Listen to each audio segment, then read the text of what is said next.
Itachi उचिहा versus Minato नमिकाजे, कौन जीतेगा? जब भी दो सबसे खतरनाक शिनोबी की तुलना होती है, एक तरफ होता है इटाची उचिहा, शरिंगन और मंगेक्यू का मास्टर, और दूसरी तरफ होता है मिनाटो नमिकाजे, लीफ विलेज का चौथा होकागे और फ्लैश ऑफ द लीफ। लेकिन अगर इन दोनों के बीच असली में टक्कर हो जाए तो कौन जीतेगा? इटाची उचिहा, स्ट्रेटेजी और जीनियस का अवतार। इटाची का सबसे बड़ा हथियार है उसकी बुद्धि। वो किसी भी दुश्मन की चालों को पहले ही पढ़ लेता है। उसके पास मंगेक्यू शैरिंगन है, जिससे वो त्सुकुयोमी जैसी डेडली गेंजुत्सु यूज कर सकता है, जिसमें वो सेकंड्स में दुश्मन को घंटों तक मानसिक पीड़ा दे सकता है। इतना ही नहीं, उसके पास आमटरासु है, वो काली आग जो एक बार जलना शुरू हो जाए तो कुछ भी खत्म कर सकती है। और सबसे ताकतवर डिफेंस, याटा मिरर, जो किसी भी फिजिकल या चक्र अटैक को रिफ्लेक्ट कर सकता है। ऊपर से टोत्सुका ब्लेड, जो किसी को भी सील कर सकती है। यानी कि इटाची सिर्फ हमला ही नहीं, डिफेंस में भी मास्टर है।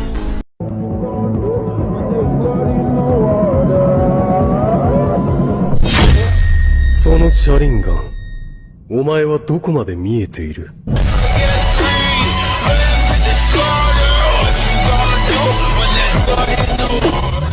मिनाटो नामिकाजे स्पीड और सीलिंग टेक्निक का उस्ताद। मिनाटो की सबसे बड़ी ताकत है उसकी speed.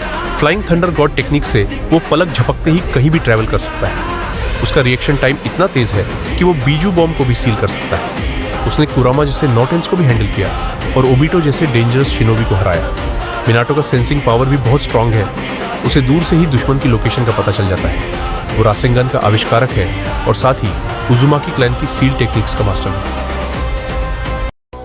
Transportation ninjutsu?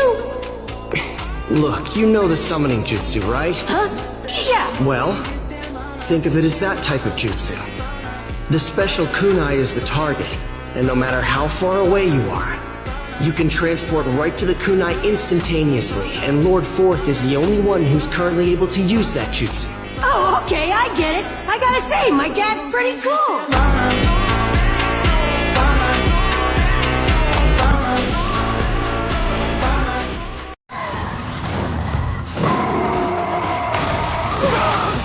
Hold the attack, all of you! Wait for the fourth Hokage!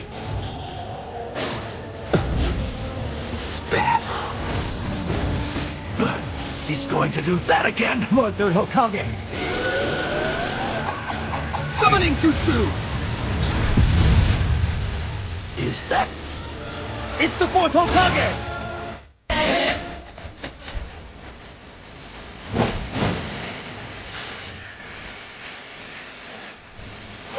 तो अगर इन दोनों में फाइट हो, अगर फाइट होती है तो मिनाटो अपनी स्पीड से पहली चाल जरूर चलेगा, लेकिन इटाची की शेरिंगन उसकी हर मूवमेंट को ट्रैक कर सकती है। एक बार नजर मिली तो त्सुकुयोमी से वो मिनाटो को फंसा सकता है, लेकिन मिनाटो अपनी सील टेक्निक से गेंजुत्सु को तोड़ सकता है। मिनाटो की स्पीड और टेलीपोर्टेशन उसे काफी देर तक जिंदा रख सकते हैं। It seems you're as fast as ever. Well, Lord Forth, I must say you're even better at teleporting than I.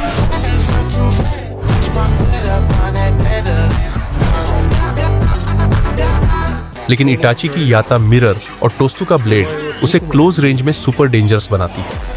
Itachi धीरे धीरे मिनाटो की चालें समझ लेगा और एक सही मौके पर अमाटेरासु या त्सुकुयोमी से उसे खत्म कर सकता है।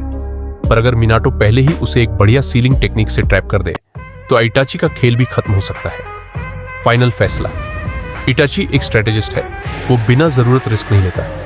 मिनाटो स्पीड और रिएक्शन में अव्वल है, लेकिन अगर दोनों फुल पावर में लड़े और कोई रुकावट ना हो तो इटाची के पास जीतने के ज्यादा चांस है, क्योंकि वो लड़ता है दिमाग से, दिल से नहीं, और उसके पास जीतने के लिए हर हथियार है। स्पीड ट्रैकिंग, मन को तोड़ने वाली गेंजुत्सु, हर अटैक को रोकने वाला डिफेंस और एकदम घातक ceiling blade.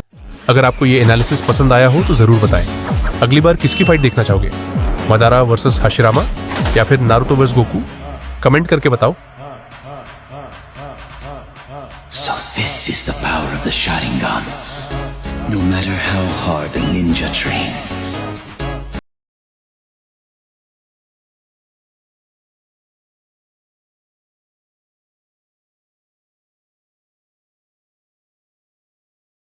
Hopefully it'll go that smoothly.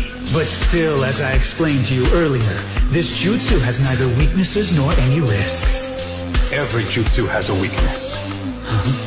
This jutsu's weakness and risk is simply me.